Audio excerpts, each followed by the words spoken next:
The hat came off in slow motion. Ranger Captain Buck Morrison, a weathered 58-year-old lawman who had spent 34 years keeping the peace in some of Texas's roughest territory, removed his Stetson with the deliberate reverence usually reserved for funerals or flag ceremonies. But what had just happened on the dusty street outside Mel's Roadhouse in Amarillo, Texas, on September 12, 1959, wasn't about death or patriotism. It was about the kind of respect that one professional gunman gives to another when he recognizes genuine mastery. The Colt .45 was still pointed at Morrison's badge, steady as a surgeon's hand, held by a man in a $500 silk stage costume, who looked about as much like a frontier gunfighter as Morrison looked like a Las Vegas entertainer. But appearances had just been revealed as the most dangerous lies of all, and Morrison was removing his hat not in surrender, but in acknowledgement that he had just witnessed something that redefined his understanding of what speed and skill looked like when they were wrapped in an unexpected package. This is the untold story of the day, when the Old West met show business and discovered that sometimes the most lethal draw comes from the person you'd least expect to have one. September 1959 found Sammy Jr. at the peak of his touring career, traveling between cities with the kind of relentless schedule that kept entertainers on the road for months at a time. The Rat Pack era was in full swing, and Sammy's performances were selling out venues from Las Vegas to New York, but the distances between major cities often required overnight stops in smaller towns where the entertainment options were limited, and the local culture was vastly different from the sophisticated audiences he was used to performing for, which is how he found himself at 2:30 in the afternoon on a dusty street in Amarillo, Texas, wearing a custom-tailored stage costume that probably cost more than most local residents made in a month, standing next to a tour bus that looked like it had landed from another planet. Sammy was stretching his legs during what was supposed to be a brief fuel stop, but the bus had developed mechanical problems that would require at least an hour to diagnose and repair. The local mechanic was working on the engine, Sammy's road manager was handling the logistics, and Sammy himself was trying to stay comfortable in 95-degree heat while wearing clothing designed for air-conditioned theaters rather than the Texas sun. He had attracted attention, of course. A black entertainer in an expensive silk shirt and custom gun belt wasn't exactly a common sight in 1959 Amarillo, and a small crowd of curious locals had gathered at a respectful distance to observe this unusual visitor to their town. Most of the attention was harmless, farmers and shopkeepers taking a break from their daily routines to look at someone they had probably seen on television or heard on the radio. But there was one observer whose interest seemed less benevolent and more professional. Ranger Captain Buck Morrison was not a man who impressed easily.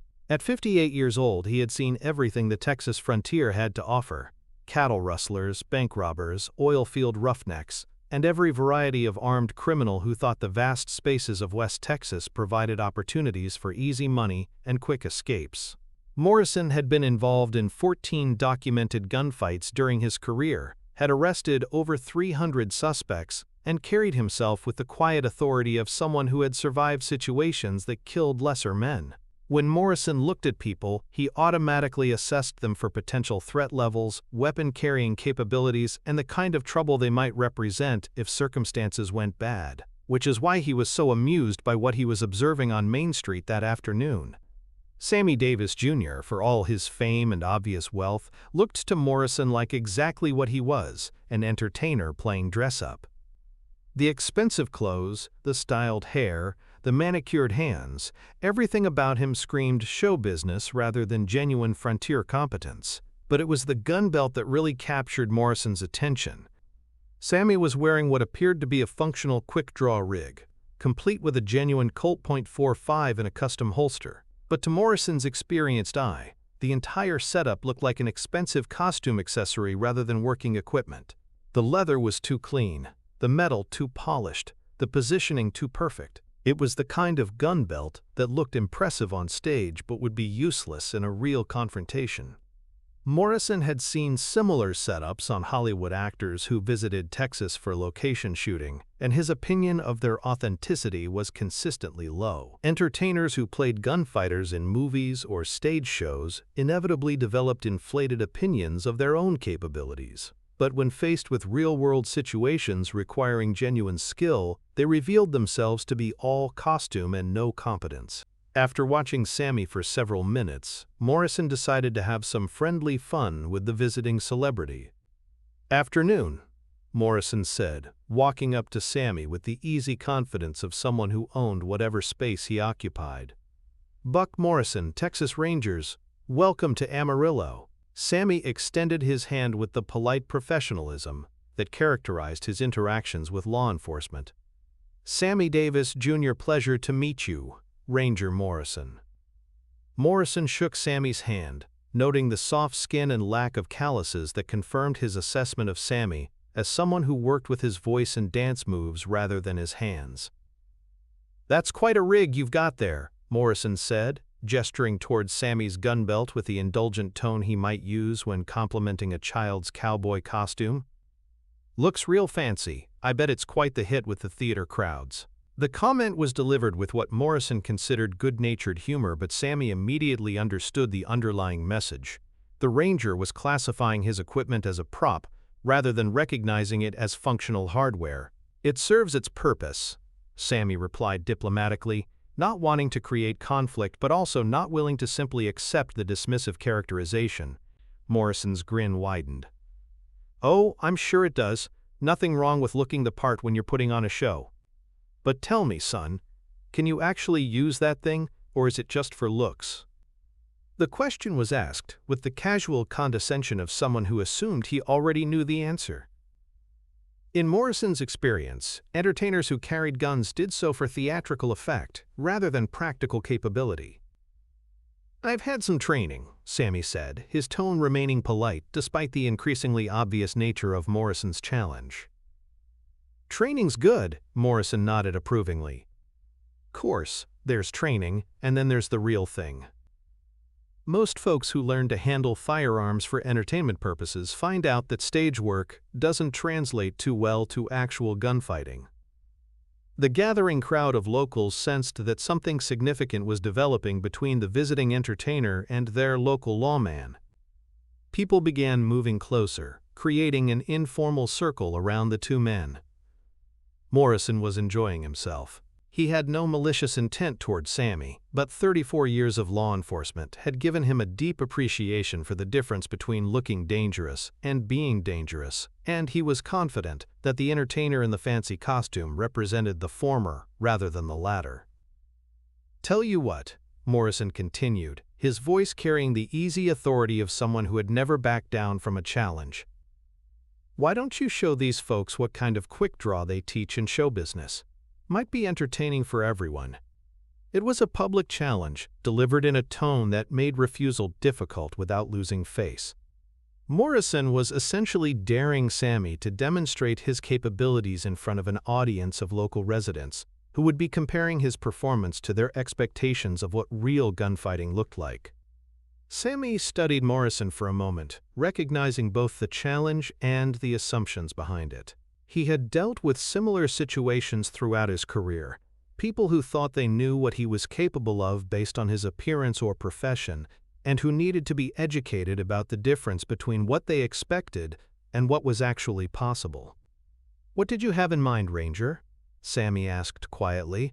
Morrison's confidence was unshakable. "Simple demonstration. I'll count to 3. You draw on 3. We'll see what kind of speed you've got with that fancy rig of yours." The proposal seemed reasonable and safe. Morrison would control the timing, ensuring that there would be no actual danger, while allowing Sammy to demonstrate whatever level of skill he had developed during his quote-quote training. "And what happens when I draw?" Sammy asked. "Well," Morrison said with a chuckle, "I suppose you point it in a safe direction and we all see how fast show business can be." The condescension in Morrison's tone was now unmistakable.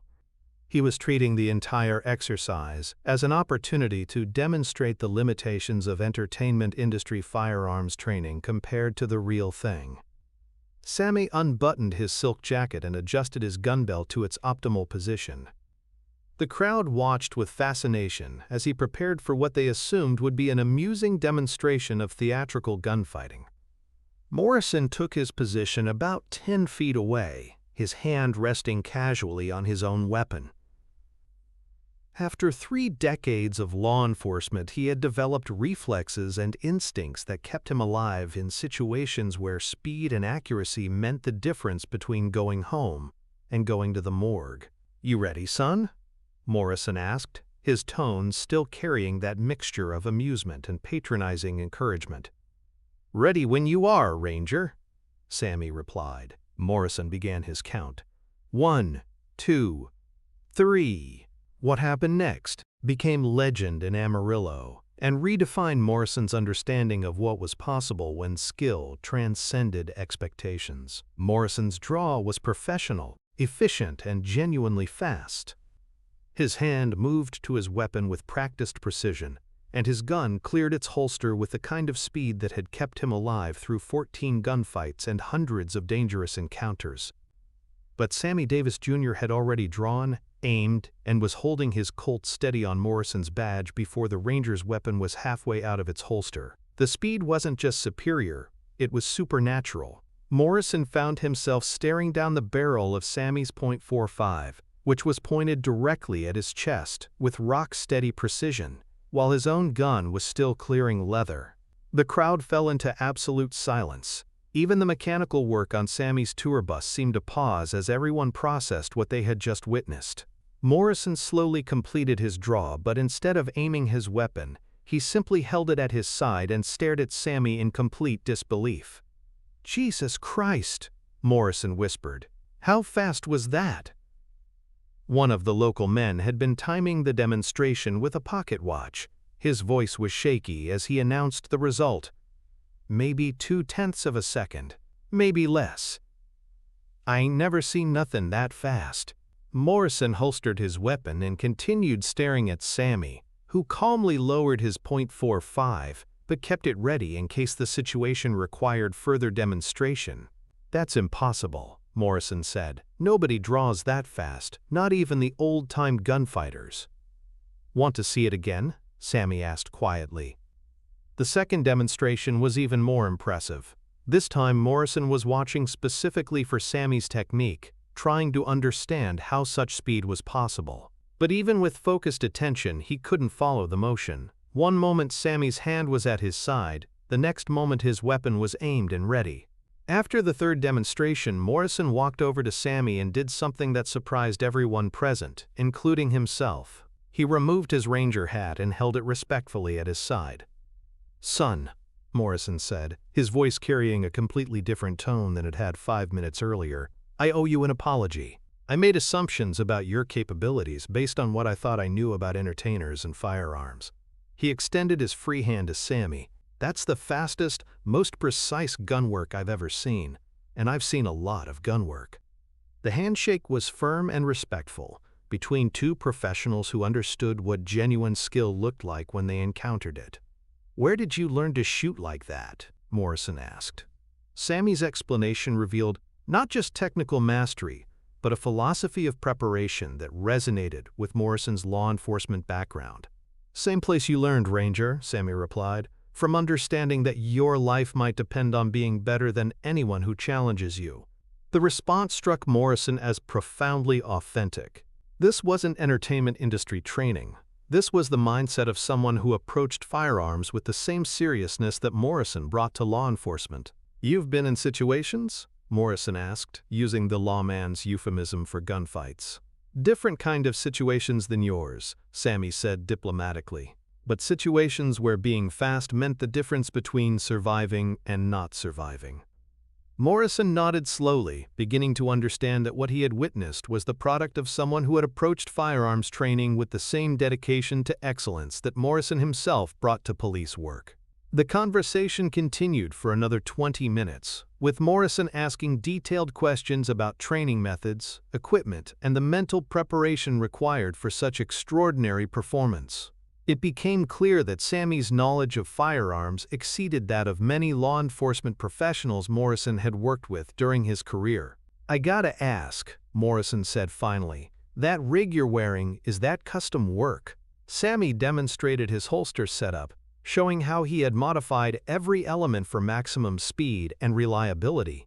Morrison examined the craftsmanship with the eye of someone who understood quality equipment. "This is professional-grade gear," Morrison said with obvious respect. "Better than anything I've seen in police armories." "Custom designed for my specific requirements," Sammy replied, "based on studying the limitations of standard equipment and engineering improvements." Morrison was impressed not just by the equipment, but by the scientific approach Sammy had taken to mastering his craft. This was the methodology of someone who treated firearms as serious tools, rather than theatrical props.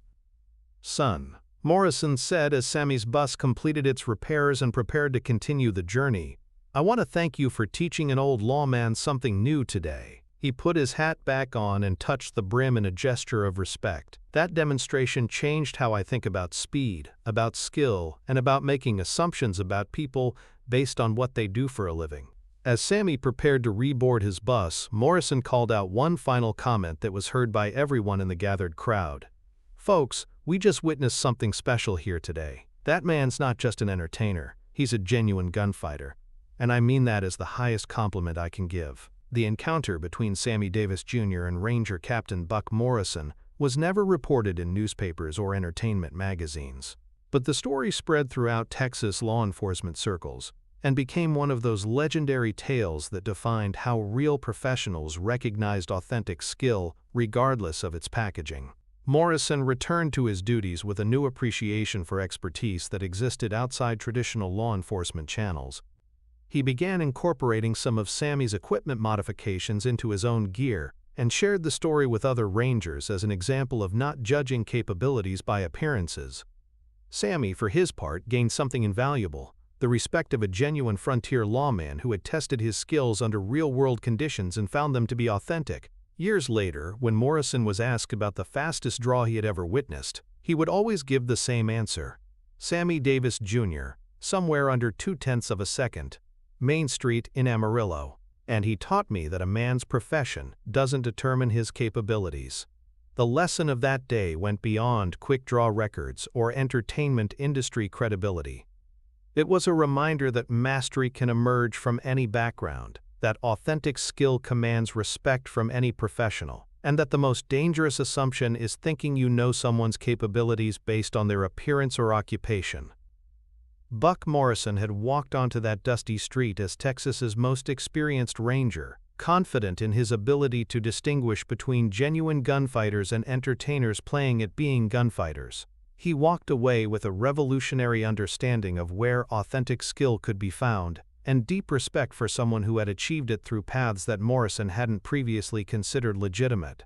The hat that came off in respect had symbolized more than just acknowledgement of superior speed.